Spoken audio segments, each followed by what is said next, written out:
नमस्कार. Cook with Yogita मराठीमध्ये तुमचं खूप खूप स्वागत आहे.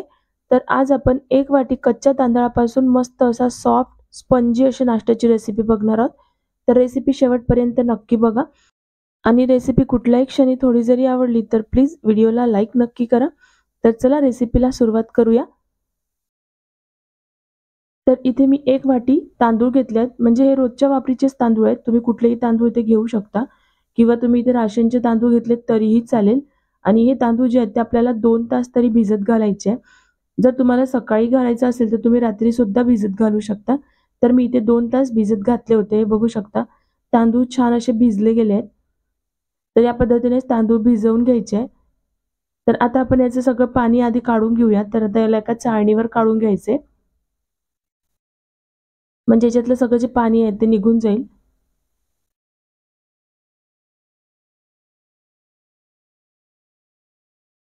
तर इथे बघू शकता मी इथे चाळणीवर हे काढून घेतलेले आहेत आणि पाणी सगळं निघालं की आता आपण याला एका मिक्सरच्या भांड्यात टाकणार आहोत.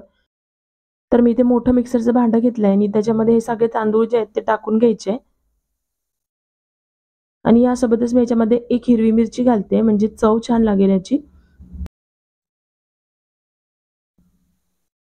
यासोबतच 1 इंच आल्याचा तुकडा घालते. अर्धा चमचा जिरं घालून घ्यायचंय.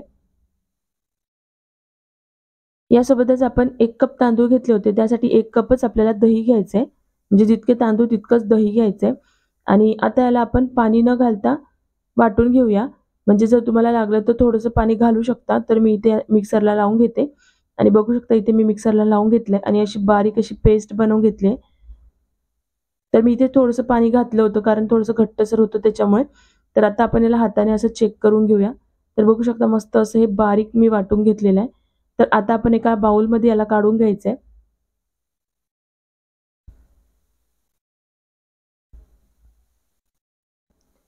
तर आता आपण याच्यामध्ये घालून घेणार आहोत पाव कप रवा. म्हणजे कपाने बघितलं तर पाव कप आहे आणि चम्मचने बघितलं तर हे 5 चम्मच रवा आहे आणि बारीक रवा घालायचा आहे आणि आता याला छान असं मिक्स करून घेणार आहोत. जर तुमच्याकडे जाड रवा असेल तर त्याला एकदा मिक्सरला लावून घ्यायचंय. तर बघू शकता हे छान असं मिक्स करून घेतलेलं आहे. तर आता आपण याच्यामध्ये चवीपुरतं मीठ घालून घेणार आहोत आणि परत एकदा मिक्स करून घ्यायचंय. आता याला एकाच दिशेने मी 5 मिनिटं असं फेटून घ्यायचंय. म्हणजे एकाच दिशेने फेटून घ्यायचंय. म्हणजे याच्यामध्ये हवा बनेल आणि नाश्ता एकदम स्पंजी आणि सॉफ्ट बनेल. तर आता आपण याला 5 मिनिटं झाकून ठेवूया जेणेकरून जो रवा आहे तो चांगला फुलला जाईल. तर आता आपण याला साईडला ठेवून घेऊया आणि तोपर्यंत एक आपण चटणी बनवून घेणार आहोत. तर यासाठी मी इथे पाव कप भाजके शेंगदाणे घेतलेत. सोबतच याच्यामध्ये ओलं खोबरं घेतलंय. तुम्ही कुठलंही सुकं खोबरं घेतलं तरीही चालेल. 1 हिरवी मिरची घेतली आहे. सोबतच पाव चमचा जिरं घ्यायचंय आणि थोडंसं आंबटपणासाठी मी याच्यामध्ये थोडीशी चिंच घालते. चिंच नसेल तर तुम्ही 2 चम्मच निंबूचा रस सुद्धा घालू शकता.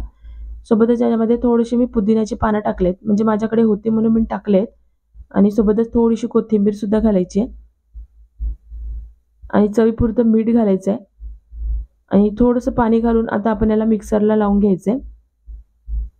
तर मस्त अशी इन्स्टंट चटणी बनवून तयार झालेली आहे. तर आता आपण याला एका बाउलमध्ये काढून घेऊया.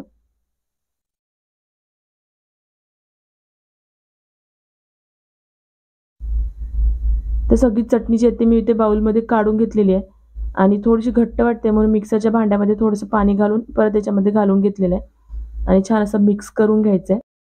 तर चटणीसाठी एक आपण तडका बनवून घेणार आहोत. तर त्यासाठी मी एका छोट्या पॅनमध्ये तेल गरम करून घेतलेलं आहे. त्याच्यामध्ये अर्धा चमचा मोहरी घालायची आहे. सोबतच बारीक कट करून घेतलेला कढीपत्ता घेतलेला आहे आणि हा जो तडका आहे आपण याच्यावर चटणीवर घालून घेऊयात. तर यापैकी मी फक्त थोडंसंच घालून घेणार आहे. 1 ते 1.5 चम्मच आणि मिक्स करून घेऊया. तर बघू शकता इन्स्टंट आपली चटणी अशी बनवून तयार झाली आहे आणि खायला खूप छान लागते. तुम्ही कुठल्याही नाश्त्याबरोबर खाऊ शकता. तर आता ही चटणी जी आहे साईडला ठेवून घेऊया आणि आपलं जे बॅटर आहे ते सुद्धा असं फुललं आहे. म्हणजे रवा जो घातला होता तो छान असा फुलला आहे. तर जो उरलेला तडका होता तो याच्यात घालून घ्यायचा आहे आणि परत याला छान असं मिक्स करून घेणार आहोत तर बघू शकता हे थोडंसं मला घट्टसर वाटतंय, म्हणून याच्यामध्ये थोडंसं पाणी अजून घालून घेणार आहे.